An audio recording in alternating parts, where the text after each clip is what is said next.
The Krell Empire's most feared battle fleet cuts through the void of space, their dark ships gleaming under distant starlight. Admiral Voss commands the massive flagship Death's Edge, leading 12 heavy cruisers on their latest conquest mission. The Krell have dominated this galaxy sector for over 3 centuries, crushing every species they encounter. Captain Rex reports to the Admiral from the bridge of his escort ship. The aliens have advanced sensors, plasma cannons that can melt through titanium, and shields that have never been breached. Their red eyes glow with confidence as they discuss their next target, a small blue planet called Earth. Intelligence Officer Kane studies the data screens. The humans seem primitive, having only recently developed space travel. Their ships appear crude, made of basic metals. The Krell laugh among themselves, calling this an easy victory. They plan to enslave the humans and strip their planet of resources, just like they did to the bird-like avians and the peaceful moss people. The fleet approaches the edge of human space. Suddenly, their long-range scanners detect something unexpected. A single human vessel drifts alone near a small asteroid field. The ship looks strange, angular and gray, much larger than the civilian craft they observed around Earth. Admiral Voss grins, showing his sharp teeth. This will be perfect practice for his younger officers. He orders 3 cruisers to surround the lone human ship. The rest of the fleet hangs back to watch the show. Commander Troy leads the attack formation. The Krell ships move into position, their weapon systems charging. The human vessel appears to be scanning them but makes no move to flee. This puzzles the aliens. Every other species runs when they see Krell warships. The human ship sends a message on basic radio frequencies. A calm human voice speaks in their translator. Unknown vessels, you are entering protected space. Please state your intentions. The Krell officers burst into laughter. Protected space? This small craft thinks it can protect anything from the foe.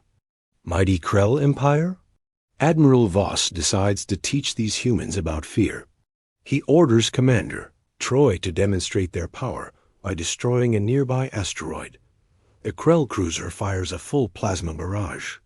The asteroid melts into glowing slag, floating in space like liquid fire. The aliens wait for the human ship to panic and surrender. Instead, the mysterious vessel simply adjusts its position slightly. Final warning, comes the human voice. Leave this area immediately or face the consequences. Admiral Voss has heard enough. These humans need to learn respect.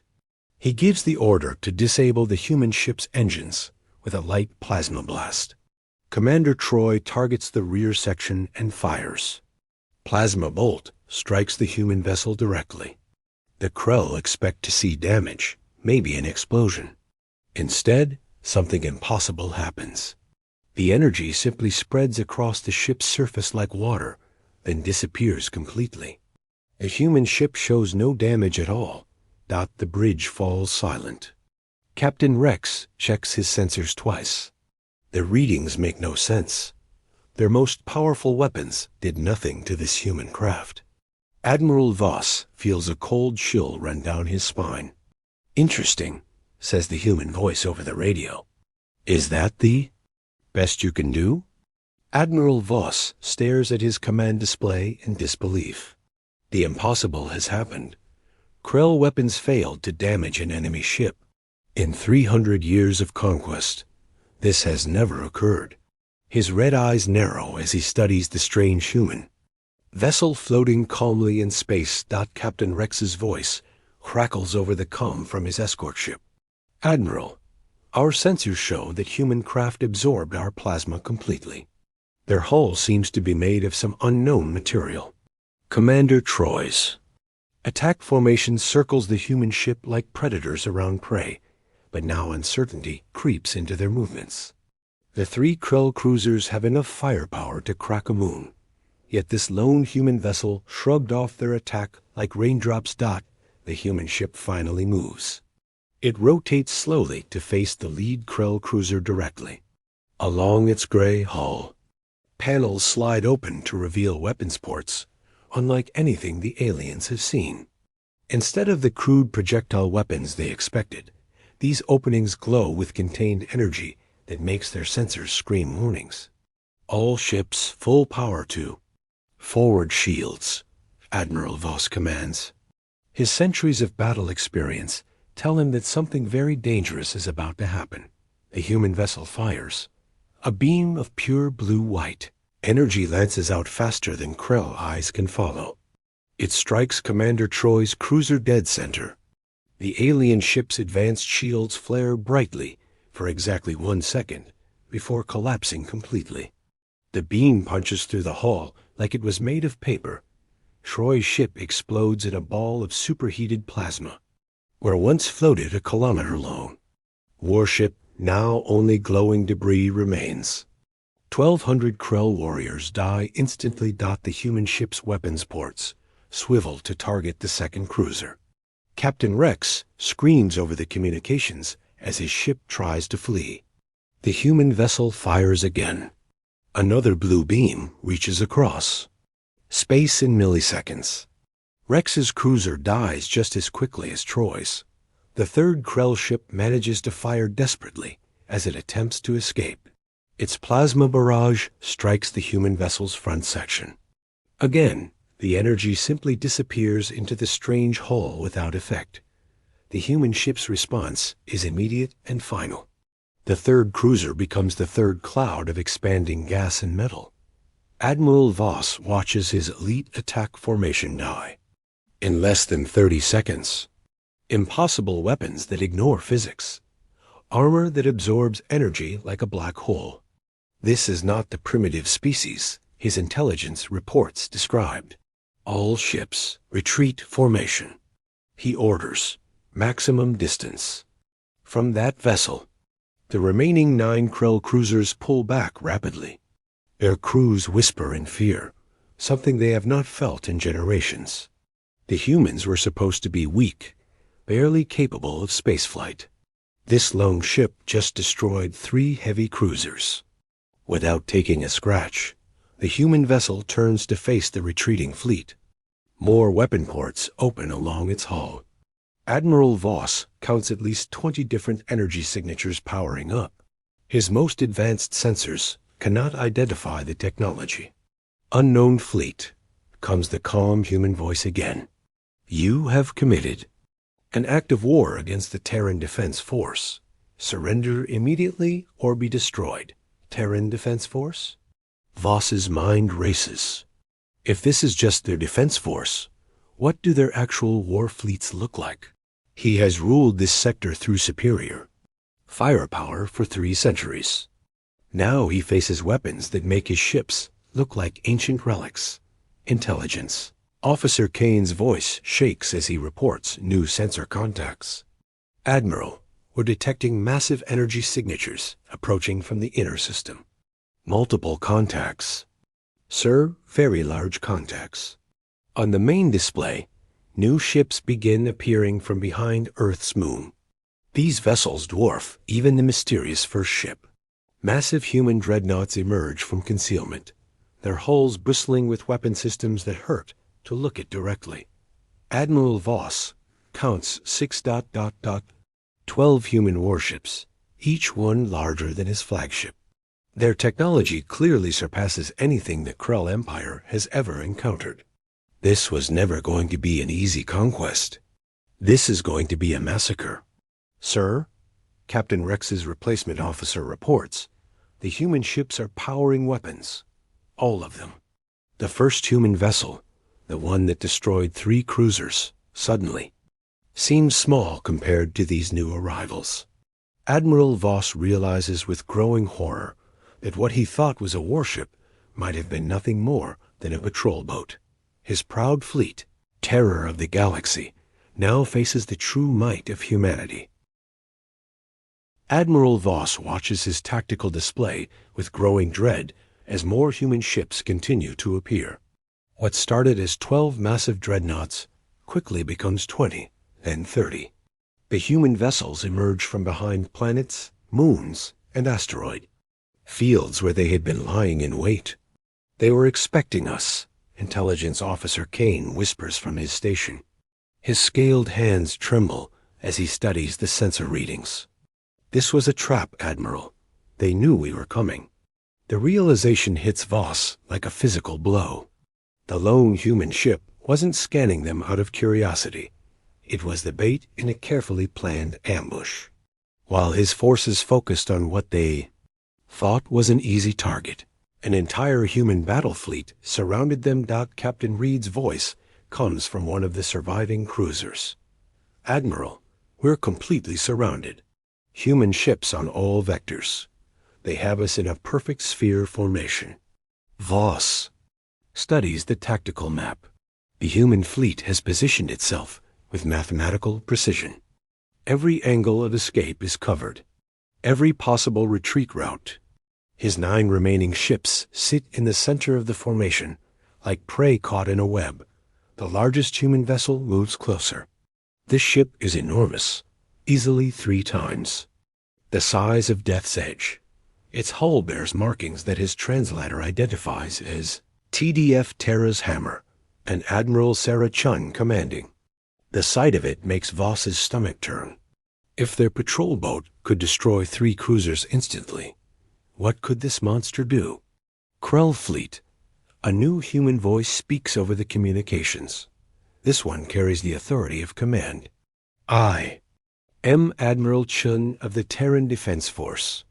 You have entered human space with hostile intent and destroyed civilian mining operations in the Outer Belt.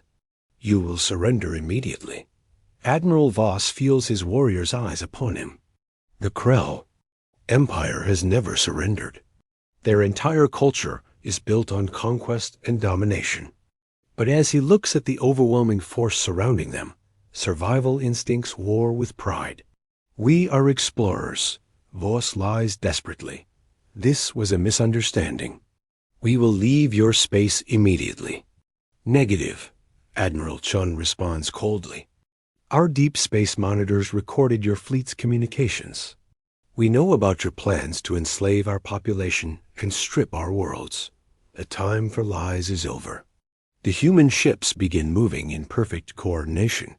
They maintain their sphere formation while slowly contracting the ring. Weapon systems that make Krelll technology look primitive track every movement of the trapped alien vessels. Officer Kane's voice cracks as he reports new contacts. Admiral, I'm reading smaller craft launching from the human ships. Hundreds of them, sir.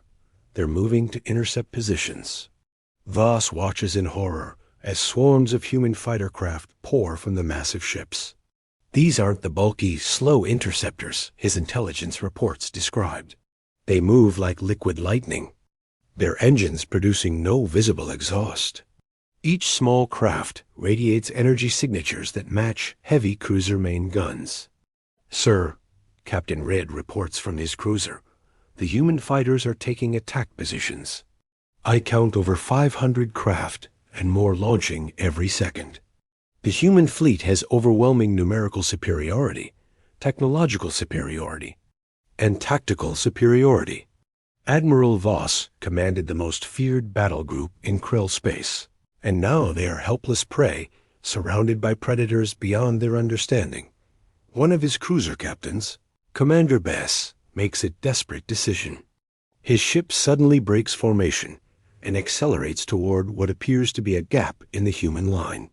I won't die trapped like a caged animal. He broadcasts.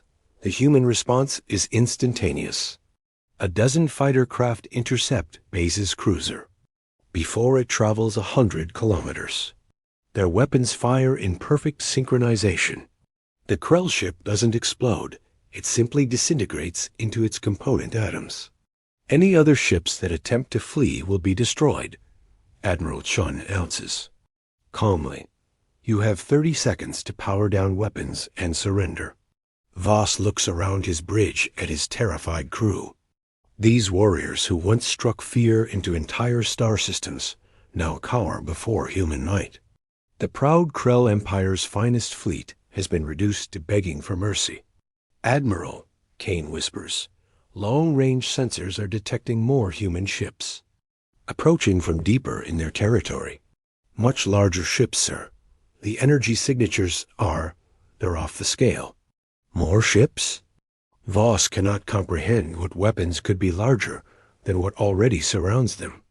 The human fleet that trapped them is already beyond his understanding. What monsters are approaching from the inner system? Time's up, Admiral Chun announces. Make your choice, Admiral Voss. Surrender or be destroyed. Admiral Voss stares at the communication panel, his clawed hand hovering over the surrender command. 3 centuries of Krell dominance hang in the balance. Around him, his bridge crew waits in terrified silence as the human fleet maintains perfect attack formation. Admiral Chun. Voss finally speaks, his voice heavy with defeat. The Krell battle fleet surrenders unconditionally. The words feel like poison in his mouth. Never in recorded Krell history has a fleet admiral surrendered to an enemy. But as he watches the overwhelming human forces surrounding his ships, survival overrides pride. Acknowledged, Admiral Chun responds. Power down all weapons and prepare to be boarded. Any aggressive action will result in immediate destruction. One by one, Voss's remaining ships comply. Their plasma cannons go dark, their shields drop, and their engines reduce to minimum power. The once proud Krell battle fleet sits helpless in space, completely at the mercy of their human captors. Human boarding craft detach from the massive ships and approach the Krell vessels. These shuttles move with the same impossible grace as their fighters, clearly using technology far beyond alien understanding. Marines in powered armor enter through docking ports and escort Krell officers to detention areas. Admiral Chun's flagship moves alongside Death's Edge. Through the viewports, Voss can see human crew members working at stations filled with displays and controls that seem almost magical. Their technology integration makes Krell ships look like primitive steam vessels. A human boarding party enters Voss's bridge. The leader removes her helmet, revealing a middle-aged woman with steel gray hair and calm brown eyes. Admiral Voss, I am Captain Miller. You will accompany me to Admiral Chun's flagship for debriefing.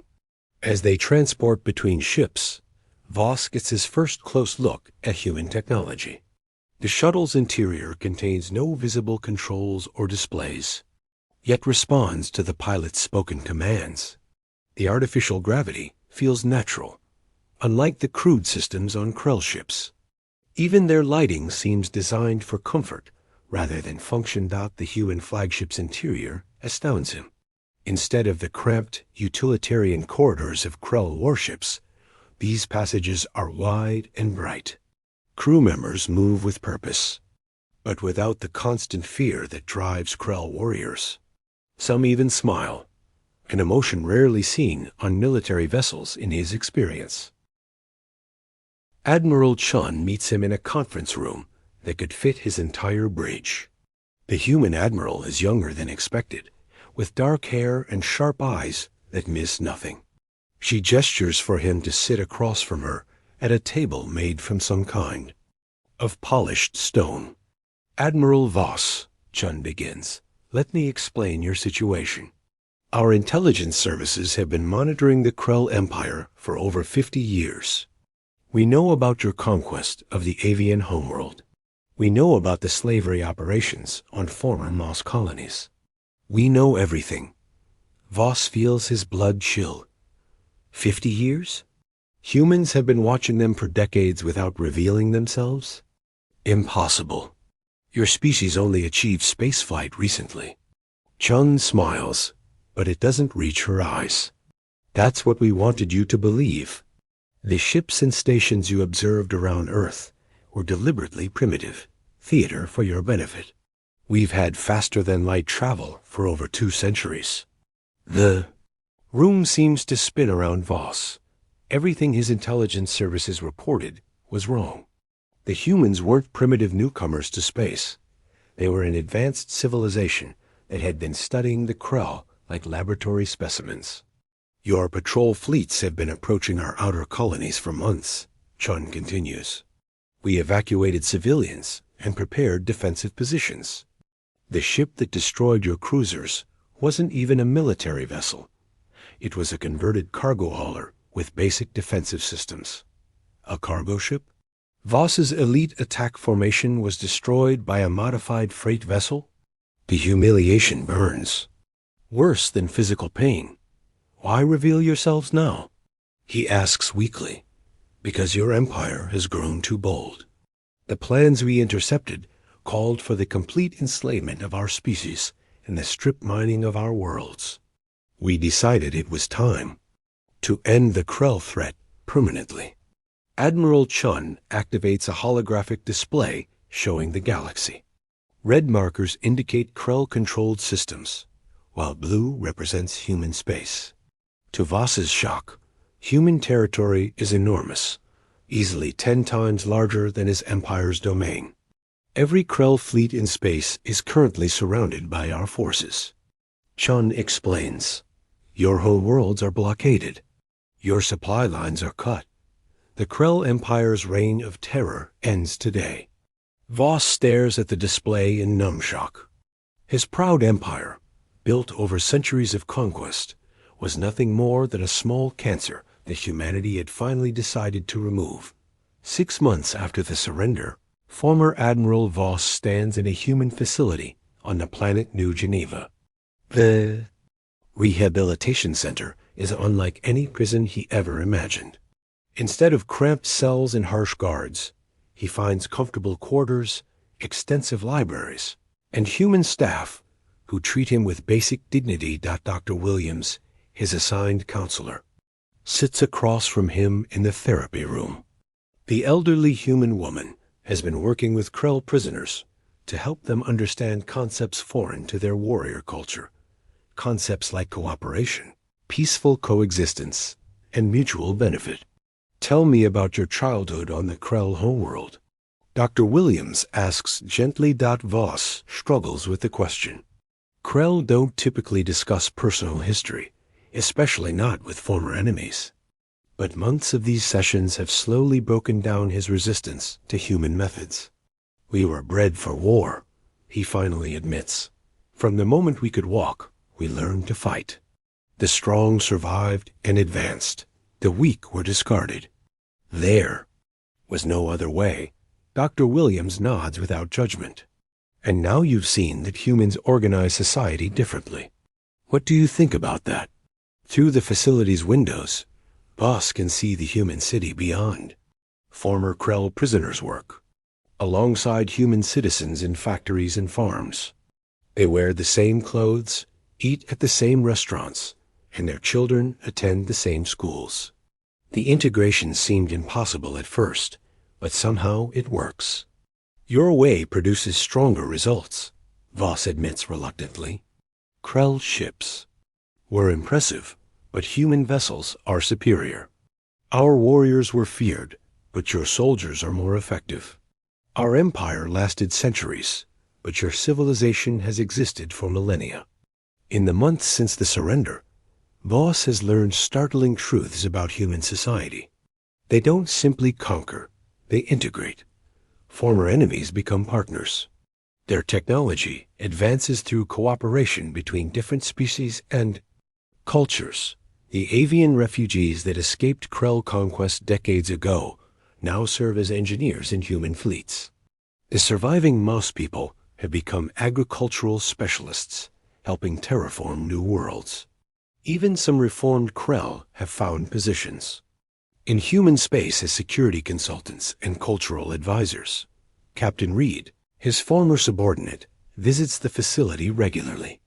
The younger Krell has adapted remarkably well to human society. He now works as a tactical instructor, helping human cadets understand alien military thinking.